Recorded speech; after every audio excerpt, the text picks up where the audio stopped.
It's an old issue, but it's an important one, and a cabinet minister has raised it again.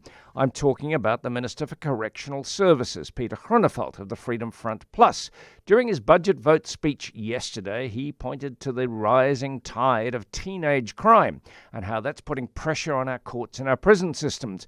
And he postulated that maybe we need to return to corporal punishment as a way of reducing teenage crime. I know he did that probably to draw a response with all of you and from me, and probably from Professor Jonathan Jansen, extraordinary professor of education at Stellenbosch University, extraordinary in every way.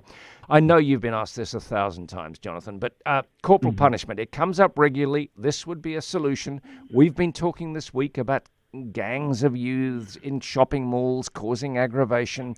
Youth crime is such an issue in our society. Would corporal punishment do anything to help it?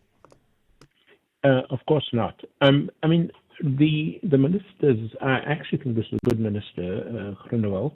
I loved his budget vote. It's sensible, and I think he's done more than I think some of his predecessors in a short period of time, until he got to corporal punishment, and I thought, is this man crazy? I mean, there are very complex social and other problems in communities where there is criminality at this level.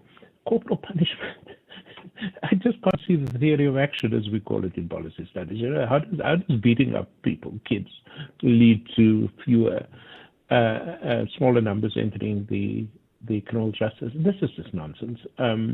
And to be fair to him, he did say, let's debate it, and sure, let's debate it. But I honestly don't think this is a solution for anything. You need to get to the root problems in very unstable and dangerous communities. But corporal punishment is simply more of the same. It's what these kids experience every day, at the hands of gangsters, at the hands of parents who are reckless and all of that.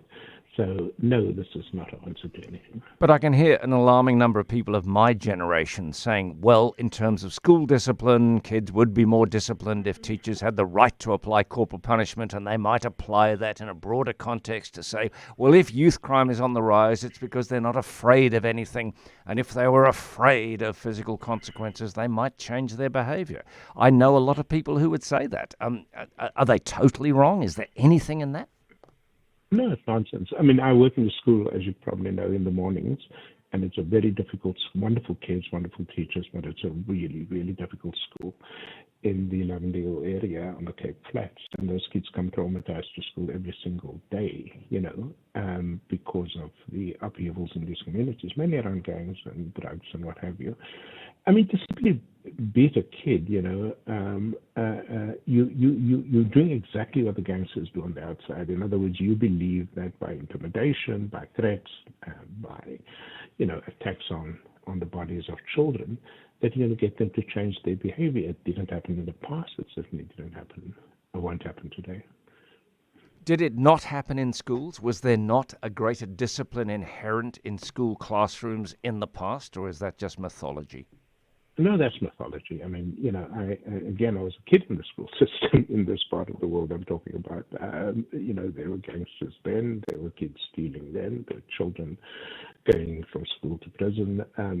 These are much more complex problems than a teacher whipping out a cane and inflicting bodily harm on other people's children. I mean, in this sense, I think the Constitution is absolutely correct. That both capital and corporal punishment shouldn't be part of our culture. And it's also unimaginable as a parent. I mean, as a parent, I just cannot imagine hitting my children. It's just beyond my ken to think you could do that, or that if you did, that it would somehow be a positive thing. I mean, my wife and I have 2 children. They're in their 30s now. I don't believe we ever laid our hands on them, but they wouldn't walk past an older person without greeting. They would not. They're both very committed in their faith, their world of faith. One of them raised 2 beautiful grandchildren for us without ever beating them. Jonathan, but thanks. That doesn't mean, let me also just say this, this doesn't mean there shouldn't be discipline. Discipline is not the same thing as punishment. I think that's very important, and there are tools that school teachers have to take it back into schools and away from youth crime. There are tools that teachers have to instill respect that has an element, fear is the wrong word, but of fear of consequence maybe in kids. Yeah, for sure. For sure. Jonathan, thank you very much, as always, Professor Jonathan Jansen, Extraordinary Professor of Education at Stellenbosch University. Any thoughts on that? Anyone who wants to make the case for, I know the case against, and Jonathan Jansen's made it far better than I could. Do you back it? I'm not going to bite your head off if you do. I want to hear from you. I'd love to hear you make the case for corporal punishment. Is it something that could have an impact on youth crime? As the professor said, to be fair to the minister, he said he's just raising the debate. That's got the attention instead of some of the many sensible things he's trying to do with correctional services. He's inherited a mess there, and he's trying to fix it.